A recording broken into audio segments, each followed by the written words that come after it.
Hello అండి, welcome back to my channel home melodies. ఈరోజు నేను గోధుమ పిండితో పునుకులు అయితే వేస్తున్నాను. చాలా టేస్టీగా ఉంటాయండి. మీరు కూడా ఒకసారి ట్రై చేసి చూడండి. ఇక్కడ నేను గోధుమ పిండిని 2 కప్స్ వరకు తీసుకున్నాను. 1 కప్ వరకు పెరుగు తీసుకొని బాగా కలిపి ఇలా చిన్న చిన్న పునుకుల్లాగా అయితే వేసేసాను. ఇవి చాలా టేస్టీగా ఉంటాయి. కొంచెం తినే చోట కూడా వేసాను, చాలా బాగా వచ్చినాయి.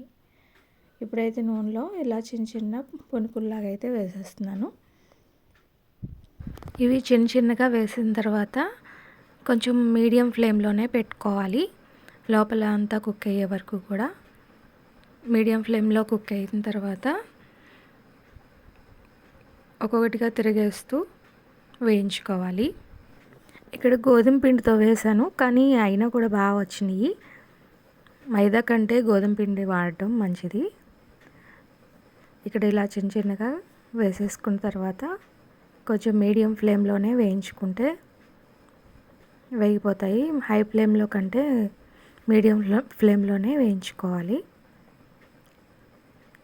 ఇవి కొంచెం కలర్ వచ్చే వరకు కూడా ఇలా మెల్లగా తిరిగేస్తూ వేయించుకోవాలి. చూస్తున్నారు కదా, ఇలా రెడ్ కలర్లో వచ్చే వరకు కూడా వేయించుకోవాలి. అప్పుడు క్రిస్పీగా బాగుంటాయి.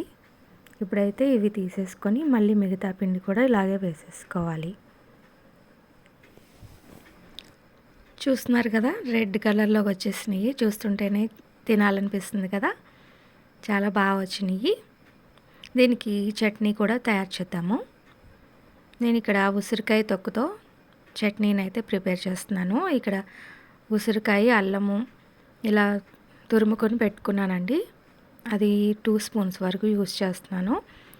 పచ్చిశనగపప్పు, పల్లీలని ఇక్కడ తీసుకున్నాను. ఇక్కడ పచ్చిమిరపకాయలను కూడా తీసుకున్నాను.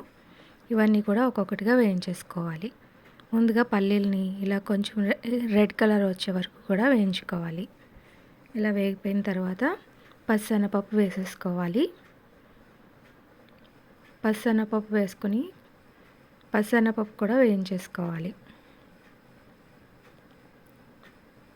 ఇలా వేయించేసుకున్న తర్వాత పచ్చిమిరపకాయలని వేసేసుకోవాలి. ఇవి రెండు కొంచెం వేగడానికి కొంచెం టైం పడతాయి. నిదానంగా వేయించేసుకోవాలి.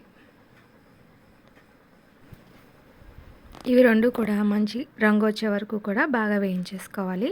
ఇప్పుడైతే బాగా వేగిపోయినాయి. కొంచెం కట్ చేసిన పచ్చిమిరపకాయలని ఇందులో వేసేసుకోవాలి. వేసుకొని ఇవి కూడా బాగా వేయించేసుకోవాలి.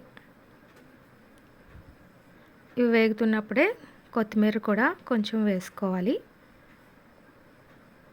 వేసుకొని ఇలా మగ్గ పెట్టుకున్నామంటే పక్కన పెట్టేసుకోవాలి చల్లారే వరకు కూడా. ఇవన్నీ కూడా ఒకసారి చల్లారిన తర్వాత మిక్సీ జార్లో అయితే వేసేసుకోవాలి. వేసుకున్న తర్వాత దాంట్లో 2 స్పూన్స్ వరకు నేను ఉసిరికాయ, అల్లం తురిమి పెట్టుకున్నాను కదా, అది కూడా కొంచెం వేస్తున్నాను. ఇది లేని వాళ్ళు చింతపండు వేసుకోవచ్చు. బాగా గ్రైండ్ చేసుకున్న తర్వాత చూస్తున్నారు కదా, ఈ పునుకులతో గోధుమ పిండి పునుకులతో తింటే చాలా చాలా టేస్టీగా ఉంటుందండి. మీరు కూడా ఒకసారి ట్రై చేసి చూడండి. వీడియో నచ్చితే లైక్ చేయండి, షేర్ చేయండి. Thank you.